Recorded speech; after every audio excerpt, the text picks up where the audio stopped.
Hello everyone, আজকে তোমাদের সঙ্গে আমি একটা টিপস শেয়ার করছি বা টেকনিকও বলতে পারো যে তোমরা ক্রিম ব্লাশ কীভাবে ইউজ করলে সেটা দেখতে একদম ন্যাচারাল লাগবে। আমি 3টে টেকনিক তোমাদের সাথে শেয়ার করেছি।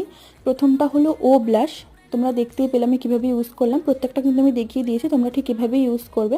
তো ব্লেন্ড করার পর দেখবে একদম ন্যাচারাল লাগে। তারপর সেকেন্ড হচ্ছে ডাব্লু ব্লাশ, এটা কিন্তু সেলিব্রিটি আলিয়া ভাট কিন্তু এই টেকনিকটাই ইউজ করে। তো প্রথমে এটা ইউজ করার পর একটু হাই লাগবে, কিন্তু তারপরে যখন বসে যাবে তখন কিন্তু একদম ন্যাচারাল লাগবে।